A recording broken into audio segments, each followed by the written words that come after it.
Halo semuanya, balik lagi dengan saya Emma. Nah, ini mungkin video terakhir aku sebelum aku melakukan proses persalinan. Sebelumnya aku pernah bikin video di mana ibu dengan mata minus itu sebenarnya sangat boleh banget untuk melahirkan normal dengan catatan tidak ada masalah pada matanya gitu kan. Aku pun sendiri kemarin waktu anak pertama itu dengan mata minus 1,75 dan itu aku bisa melahirkan secara normal. Nah, hanya saja setelah melahirkan minus aku tuh bertambah dengan drastis. Jadi dari 1,75 itu minusnya naik ke 4,5. Silindernya dari 0,25 naik ke 1,75 dan itu kata dokter mata disebabkan karena pengaruh mengejan saat persalinan normal. Karena saat persalinan normal itu aku diinduksi, jadi aku bener-bener mengejan dengan ekstra banget, menyebabkan tekanan bola mata aku meningkat dan meningkatkan minus mata.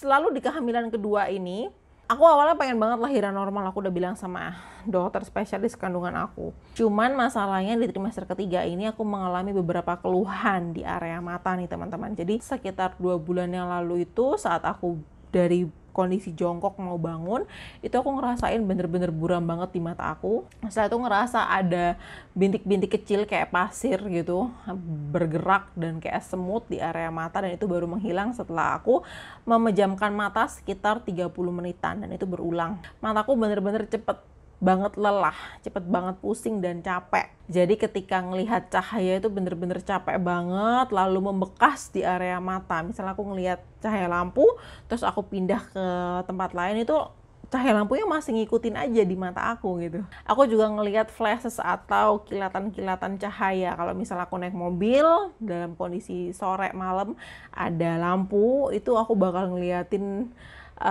garis-garis cahaya di sana gitu kan. Disertai dengan pandangan aku yang udah mulai kabur. Kayaknya sih minus aku nambah lagi di kehamilan trimester ketiga ini. Padahal aku belum melahirkan itu kan ya. Kalau ketika pandangan mata biasa seperti ini, ngelihat cahaya lampu tuh bener-bener capek banget rasanya, mata ini pengen aku meremin terus.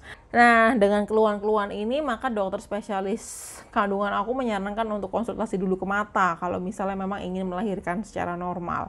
Karena takutnya mata aku mengalami kelainan pada retinanya akibat dari kehamilan ini gitu kan ya. Karena kemarin aku konsultasi ke dokter spesialis kandungan menggunakan BPJS, maka aku dikonsulkan ke dokter mata itu juga menggunakan BPJS melalui surat rujukan internal di rumah sakit yang sama. Esok harinya aku langsung ke dokter spesialis mata dan aku menyampaikan keluhan-keluhan yang aku rasakan ini. Nah, saat melakukan pemeriksaan itu aku dihadapkan dengan alat.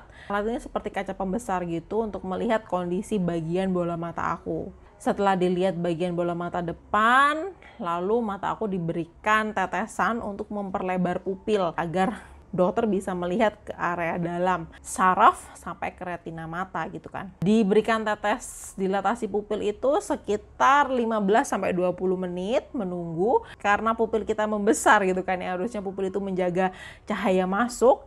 Itu ngelihat HP aja susah, ngelihat cahaya tuh susah.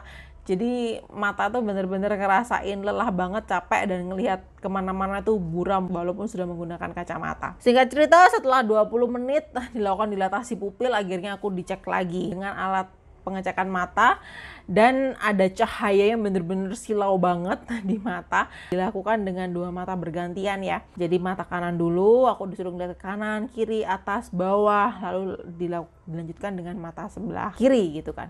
Setelah dilakukan pemeriksaan kayak sekitar 5-10 menit gitu untuk mengetahui kondisi mata aku. Lalu dokter mengatakan bahwa flutters yang aku lihat, bintik-bintik mata aku lihat memang akibat dari mata aku yang sudah mengalami PFD atau posterior traus detachment, di mana ada gel bola mata di bagian depan mata itu mengalami pelepasan. Nah, biasanya PFD ini terjadi di usia tua ya, jadi karena kekeringan.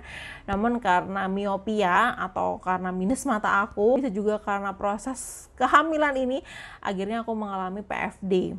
Nah, PFD inilah yang menyebabkan mata aku sering melihat floaters atau adanya bintik-bintik-bintik di bagian mata gitu. Selain PFD, ternyata retina aku juga mengalami degenerasi, jadi degeneratif retinal atau penipisan saraf retina. Penipisan saraf retina ini yang menyebabkan mata aku jadi gampang banget kelelahan. Ini bisa juga disebabkan karena kehamilan trimester ketiga yang akhirnya bikin perburukan gitu kan. Kata dokter mata sih, sebenarnya kalau kita mengalami retinal degeneratif itu sekitar 2-3% ibu hamil dengan persalinan normal akan mengalami ablasio retina atau retina yang lepas yang menyebabkan kebutaan. Tapi kita kan nggak tahu Tuhan menyuruh kita untuk menjadi orang yang kedua ataupun ketiga dari 100 wanita tersebut apa enggak gitu kan ya. Apalagi resiko pelepasan retina akan meningkat disertai dengan adanya PFD atau posterior vitreous detachment tadi. Jadi jelek bola mata yang sudah melepas dan menyebabkan bola mata jadi lebih kering dan nggak lentur gitu kan ya. Jadi aku mengalami PFD dan penipisan retina mata ini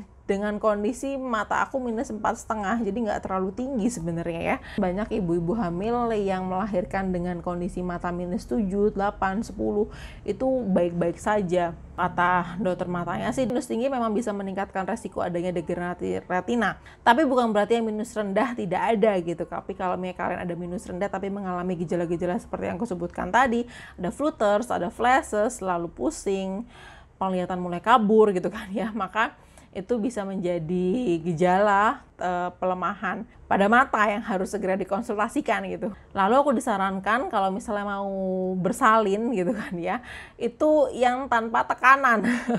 Aku juga bingung maunya bersalin normal, itu gimana caranya bersalin normal tanpa tekanan, tanpa mengejan gitu kan. Berarti kan opsinya hanya seksio cesaria yang tanpa tekanan pada bola mata. Atau bisa dilakukan laser retina juga. Nah, laser retina ini berfungsi untuk menguatkan saraf-saraf maupun pembuluh darah pada retina sehingga bola mata menjadi lebih kuat dan meminimalkan resiko untuk terjadinya pelepasan retina gitu kan. Cuman masalahnya laser mata ini bukan mengobati, tapi sebagai tindakan pencegahan. Ketika melahirkan normal pun masih ada resiko untuk mengalami degeneratif retina lagi ataupun meningkatnya minus mata. Akhirnya aku kembali lagi ke dokter kandungan dan mengatakan diagnosis tersebut. Beliau nggak berani mengambil resiko untuk melakukan persalinan normal sama aku. Akhirnya diputuskan aku akan melakukan persalinan seksio cesaria di kehamilan kedua ini. Dan oleh dokter mata aku disarankan untuk kembali kontrol mata 6 bulan setelah melahirkan karena menunggu hormon-hormon kehamilan itu stabil dulu baru bisa dilihat kondisi matanya lagi. Semoga aja nih, semoga banget setelah aku melahirkan kondisi mata aku juga berangsur-angsur stabil gitu kan ya. Saran aku nih buat bunda-bunda semua, walaupun bunda punya minus mata yang rendah sampai di atas 7 tapi mengalami gangguan-gangguan penglihatan seperti yang aku sebutkan tadi, jangan menunda untuk konsultasi ke dokter mata. Nah, kalau misalnya bunda ada pertanyaan atau ada yang diskusikan, silahkan komentar di bawah. Dan ada bunda, see you di video lanjutan ya. Bye-bye. Bye.